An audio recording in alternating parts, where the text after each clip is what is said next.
What's up, moviegoers? Welcome to the Marchio podcast. I'm your host, Anthony. In this episode of the Marchio podcast, I'm talking about Friday the 13th, Part 2.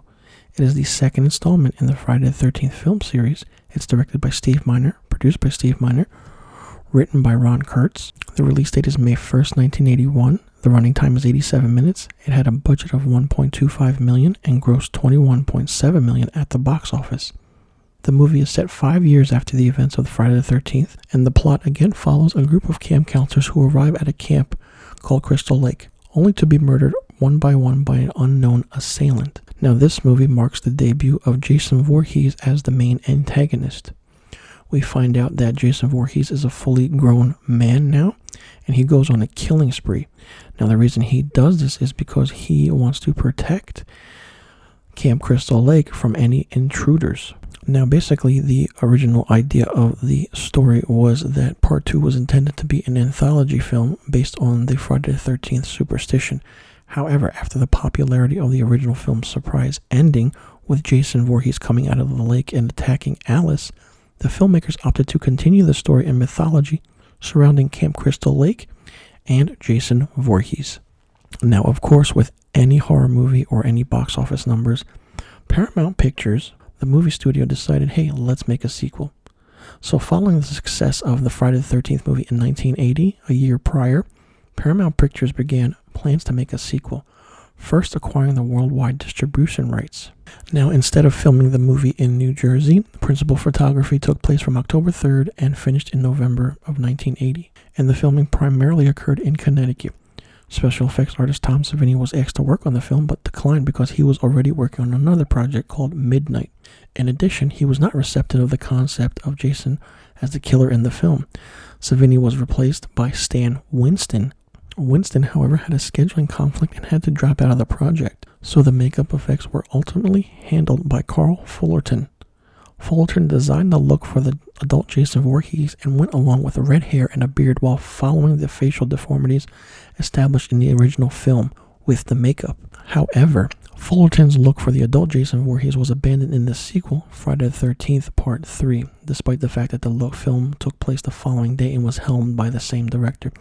Some fans have theorized that the sequence showing Jason with a beard and long hair reflects a dream sequence rather than a reality, because the following sequel picks up with the event showing his face having nothing happened. Now, the interesting thing about this movie is that we see Jason Voorhees in a burlap sack, which is great because we're introduced to him by this look and figure of a creepy, hulking person. Now, if some of my listeners out there remember the movie The Town That Dreaded Sundown from 1976, that killer in that movie also wore a sack hood, and it's kind of an homage to that in a way, but it was done really well in this, and, some say that it was a ripoff of that. It's not, this is its own standalone movie, and so was The Town That Dreaded Sundown. So basically, the movie takes place 5 years after the events of the first film, and the last counselor, Ginny Field, tries to attempt to kill Jason, but finds a cabin in the woods with a shrine built around the severed head of Mrs. Voorhees. Ginny fights back and slams a machete through Jason's shoulders. Jason is left for dead as Ginny is taken away in an ambulance, thus ending the sequel. And back in the shack, Pamela Voorhees' head remains on the altar, but Jason is nowhere to be found.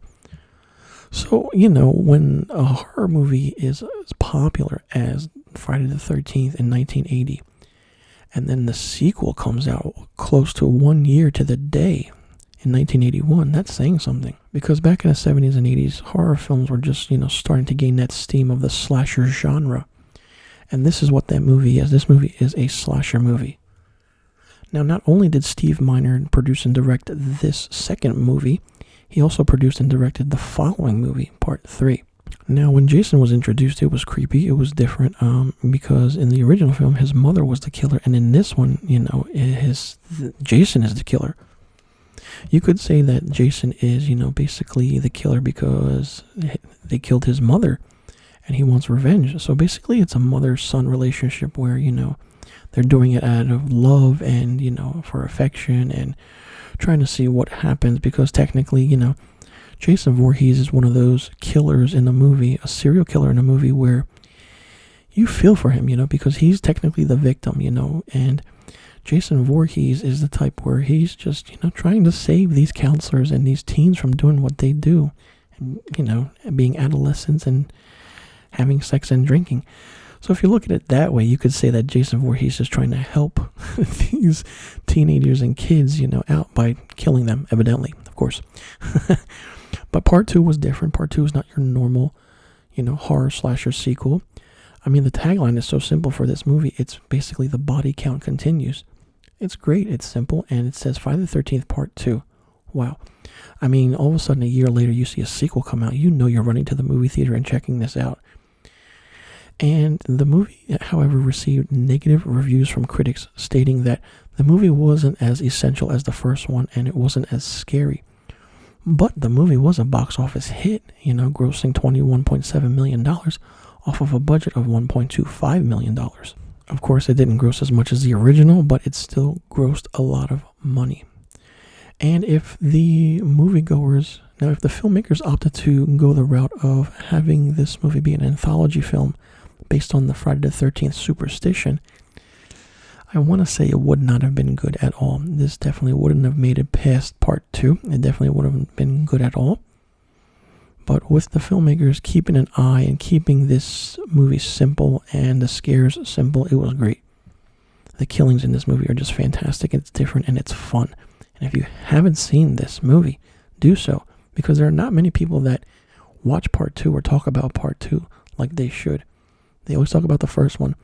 They skip over the second one, and then, after that, it's like, oh, yeah, I didn't watch any more Friday the 13th movies. Okay, all right. Why didn't you? Tell me why. So, that's the interesting factor about these Friday the 13th movies is that they're different, they stand on their own, and they're fun to watch. And let me know in the comment section below if you think Friday the 13th Part 2 is a solid sequel to the original, or if there's another horror movie sequel out there that's better. And do you think that the filmmakers should have kept this as an anthology film where the next couple of movies would have been based off the Friday the 13th superstition? And did you like seeing Jason Voorhees' debut in the sequel, and did it change things for you? Let me know in the comment section below about the questions I just asked. And be sure you tune into the next episode of the Marchio Podcast where I talk about Friday the 13th Part 3. And be sure you click that subscribe button and hit that notification bell for new videos and new podcast episodes on the Marchio Productions YouTube page. And follow Marchio Productions on Instagram, Facebook, and Twitter. And follow me, Anthony, your host, on Instagram and Twitter at misterfilmstock. And follow the Marchio Podcast on Instagram, Facebook, and Twitter. I'll leave a link to all the social media accounts in the description box below. You can check it out and follow along. All right, everyone, that does it for today's episode. I'm your host, Anthony. Thanks for tuning in. Jason, Mother is talking to you.